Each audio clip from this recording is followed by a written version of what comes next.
As you can see, Frosty is resting in the bottom of my mixing bowl, and now it's time to get to work. First thing I'm going to add is a half a cup of oil mixed with a half a cup of honey. I'll get that into the bowl.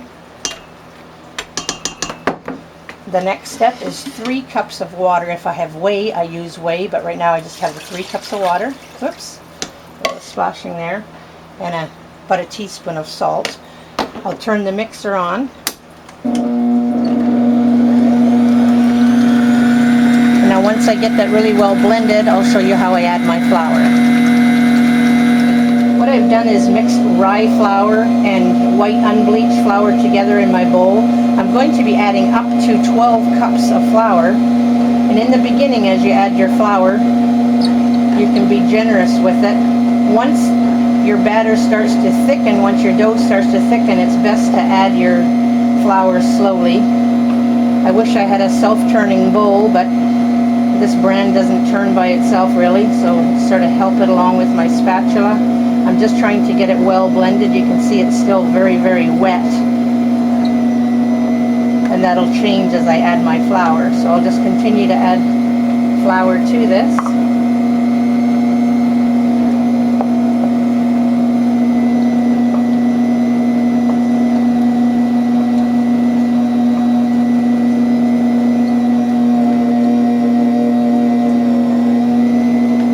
Starting to thicken up here.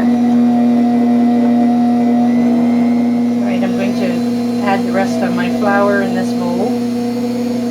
Remember, I pre-measured 10 cups of flour, and you can use up to 12 cups of flour. It just all depends on temperature, type of flour.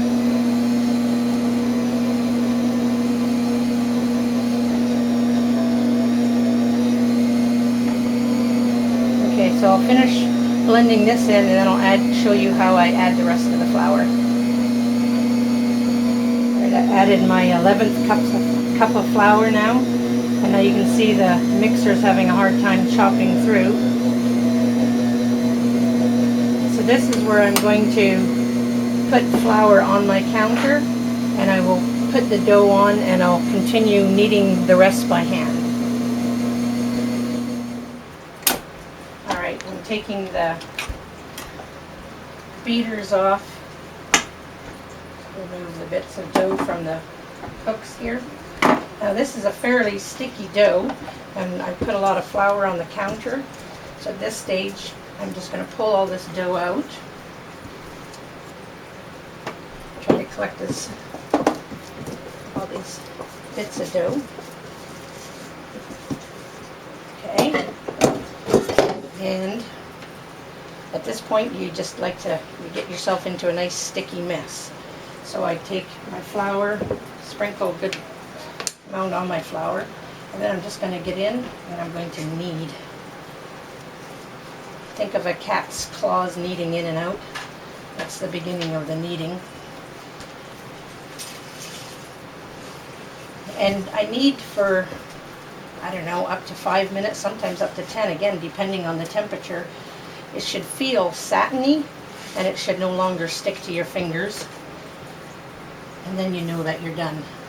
So basically, I'm just kneading in this flour into it, and I'll get right back to you, with you, to show you when I'm ready. All right. It's good. I can stretch it. No longer having the dough stick to my hand. So at this stage, I have a bowl with some olive oil. Simply going to rub the bowl. Take my blob of dough, put it in, smear it around, flip it over. Now I'm going to cover this with a cloth, and when it's doubled in size, I'll get back to you. Alright, the dough has risen, so it's time to punch it all down. It's not as high as some batches of sourdough I've made, but we also didn't allow this one to grow for a long time. Some sourdough batches you can let grow for up to 2 weeks before you even begin to bake bread. So what I'm going to do now is divide this dough up. I'll put it in my loaf pans and let it rise again. I divided the dough among the 4 loaf pans, and now I will let this sit to do another rise, and when that rise is completed, we finally get to bake it. Alright, I have allowed the bread to rise, the loaves to rise, and I made diagonal slashes across the top of each of the loaves.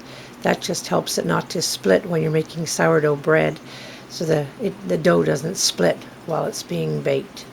So now I'm putting it into a 350-degree oven, and we'll check again in about 35 minutes. 30 minutes are up, and I've taken the bread from the oven.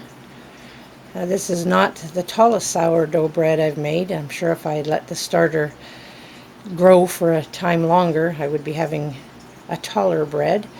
But the last thing I'm going to do is to just take melted butter and brush the tops of each of the loaves with some melted butter.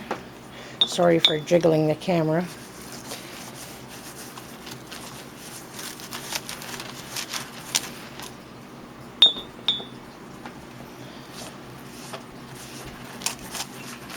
Alright, and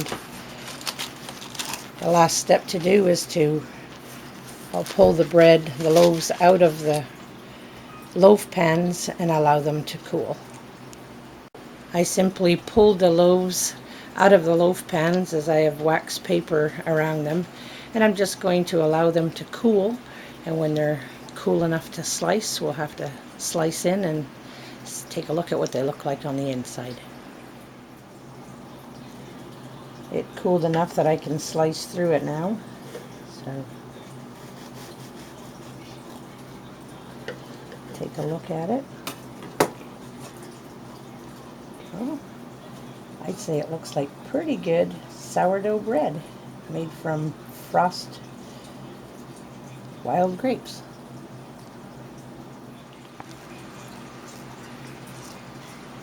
Put a bit of butter on it, and that's where I hand it over to my hubby, and he can taste test it for me. Yeah, I'm sorry guys, I'm gonna have to do this, so you're gonna have to suffer, and we'll see you soon on another video.